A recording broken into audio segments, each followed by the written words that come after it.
Guys, जय Hind everyone. I am Ankush Kumar. कैसी चल रही है आपकी एनडीए 2024 की प्रिपरेशन? आई थिंक अच्छी ही चल रही होगी, क्योंकि अब एग्जाम में अबाउट 12 डेज बचे हुए हैं। Today I am going to discuss about a very important topic, that is how to give mock for the NDA 2024 examination.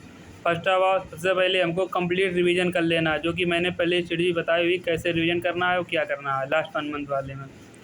उसके बाद हमको एक प्लेटफॉर्म चूज़ करना है जिसमें 6 to 10 मॉक हों, क्योंकि हमारे पास इतना ज़्यादा टाइम नहीं है कि हम ज़्यादा से ज़्यादा मॉक कर पाएँ। हमको रोज़ एक मॉक देना है, लेकिन प्रॉपर एनालिसिस के साथ में देना है। चलिए, जैसे कि आप कोई भी एजुकेशनल प्लेटफॉर्म से मॉक देते, जैसे फिजिक्स वाला, अनअकैडमी, LWS एंड और टेक्स्ट बुक से, और भी बहुत सारे ऐप हैं जिससे आप मॉक दे सकते हैं। उसके बाद मॉक को देना कैसे है? सबसे पहले मॉक को देने के लिए हमको 2.5 घंटे का होता है, तो मॉक को हमको 2 घंटे में करना है, क्योंकि यहाँ पे हम ऑनलाइन मॉक देंगे, वहाँ पे ऑफलाइन होगा, सर्कल भी फिल करने होंगे इसलिए। और काफ़ी भी 1-2 बार साइन वाइन करना पड़ता है, रोल नंबर भरना पड़ता है, तो उसमें टाइम लग जाता है।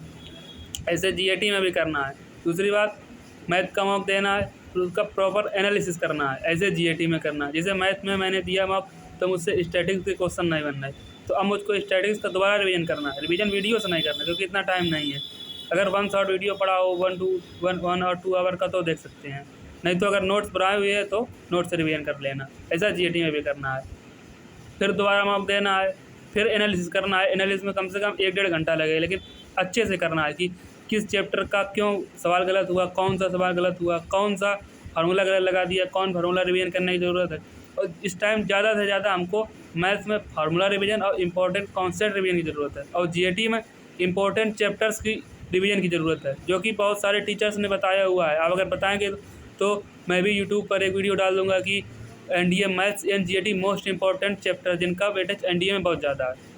उसके बाद आपको डेली, जैसे मैथ में डेली एक मॉक देना है, 2 घंटे में देना, 10 से 12 के बीच में दे सकते हो। उसके बाद 1 घंटे उसका एनालिसिस करना है, 12 से 1 के बीच में कर लिया, देख लिया। और मॉक देते समय, एनालिसिस करते समय एक कॉपी में लिखते जाना है कि इस चैप्टर का इस कॉन्सेप्ट से क्वेश्चन गलत हो गया है। अब जो कॉन्सेप्ट, जो चैप्टर बिल्कुल नहीं पढ़ा है, उसको तो कोई बात नहीं, उसको पढ़ना भी नहीं, क्योंकि इतना टाइम नहीं है।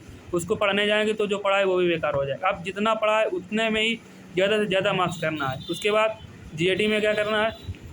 GAT में भी मॉक देना है, देखना है कहाँ से, किस रूल से, क्या किस कॉन्सेप्ट से, किस थ्योरी से, किस पार्ट से कहाँ से प्रॉब्लम आ रही है, उसको रिवाइज करना है। जैसे जियोग्राफी में लग रहा है कि जियोमॉर्फोलॉजी के क्वेश्चन गलत हो रहा है, तो वही कोई कॉन्सेप्ट उसका देखा जिससे गलत हो रहा है, नोट कर लिया, फिर एनालिसिस टाइम, फिर उसको रिवाइज कर लिया। नहीं समझ में आया तो कोई लेक्चर भी देख लिया, टाइम अगर है आपके पास। उसके बाद फिर दोबारा मॉक दिया, फिर देखा क्वेश्चन बना तो अच्छी बना, नहीं बना फिर रिवाइज किया। ऐसे करते करते आपके टॉपिक धीरे धीरे कम होते जाएंगे रिवीजन के लिए। और ऐसे आप कम से कम 5 तो मिनिमम मॉक आपको देने ही हैं। स्कोर देखना है अपना बस। उसके बाद मिनिमम 5, ज़्यादा जितने आप दे सकते हैं, जितना आपके पास टाइम हो। और रिवीजन बहुत ज़्यादा करना है अब, लेकिन रिवीजन वही करना है जो पढ़ा है, क्योंकि अब इतना टाइम नहीं है कि कोई नई चीज़ हम लेके बैठ सकें। अब हमको ज़्यादा से ज़्यादा रिवीजन करना है और प्रैक्टिस करना है। PYQ आई थिंक कर लिए होंगे, नहीं करे तो PYQ को मॉक टेस्ट के रूप में दीजिए। वैसे एनडीए का पेपर PDF ले लिया, कहीं मिल गया तो पूरा पेपर कर लिया, तो 2-2.5 घंटे का टाइम, तो उसको 2 घंटों में करिए। फिर उसका देखिए कितने मार्क्स आपके आ रहे हैं। और डीमोटिव, और फिर अगर पेपर के 4 दिन 5 दिन पहले मॉक के लिए मत बैठना, क्योंकि तब अगर आप मॉक के लिए बैठोगे, बाई चांस आपके मॉक में नंबर कम आ गए, तो आप डीमोटिवेट हो जाओगे, क्योंकि 2 दिन बाद एग्जाम है, 3 दिन बाद एग्जाम है, वहाँ पर नंबर नहीं आ रहे। यही अगर ज़्यादा नंबर आ जाएंगे तो आप थोड़ा ओवर कॉन्फिडेंस में आ जाएँ कि मॉक में नंबर मैथ में आ रहा 300 में 200, GAT में आ रहा 600 में 400, या बढ़िया नंबर आ रहा है, जो आपने सोचा उससे ज़्यादा आ रहा है, तो भी आप ओवर कॉन्फिडेंट हो जाएँ। इसके लिए आपको अभी कल से या परसों से मॉक स्टार्ट कर देना है, और मॉक आपको देना है 26 या 25 तक। तब तक आपके 6 या 5 या 6 मॉक आराम से लोगे, एनालिसिस भी कर लोगे। उसके बाद सिर्फ आपको रिवीजन करना है। रिवीजन आप अपने हिसाब से कर सकते हैं, जैसा आपको ठीक लगे, जो टाइम ठीक है। आप किसी टीचर की 1 शॉट मैराथन देख के रिवीजन करना चाहते हैं, वैसे भी कर सकते हैं, या नोट्स पढ़ना चाहते हैं, नोट्स से। बट मेरे हिसाब से आप दोनों करिए।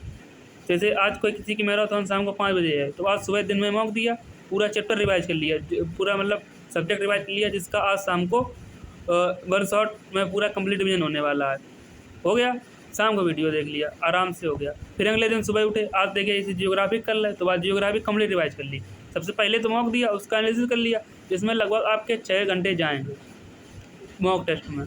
अब कम से कम आपको 12-13 घंटे पढ़ना ही पड़ेगा। मेरे हिसाब से तो आप नोट्स रिवाइज करिए, क्योंकि उससे आपका टाइम बचेगा। 2-2 घंटे में, 4 घंटे में मॉक, कम से कम 2 घंटे में, 2 घंटे नहीं 6 घंटे ये होगा आप। उसके बाद आपको कम से कम 4 घंटे जो एरियाज ऑफ इम्प्रूवमेंट हैं, वीक टॉपिक्स हैं, जो इनको आपने पहले पढ़ा है लेकिन नंबर नहीं आ रहे, उनको रिवाइज करना है, प्रैक्टिस करना है। और ऐसे ही करेंगे आपको रिजल्ट डेफिनेटली मिलेगा, क्योंकि ये आइडिया अप्लाइड है। लास्ट टाइम मैंने भी यही किया था, तभी मेरा एनडीए क्वालिफाई हुआ था, बट एसएसबी में स्क्रीन आउट हो गया था, कोई बात नहीं। पर अब की बार फिर से करूँगा, फिर से जाऊँगा। जय हिंद एवरीवन, मिलते हैं नेक्स्ट वीडियो में। भारत माता की जय।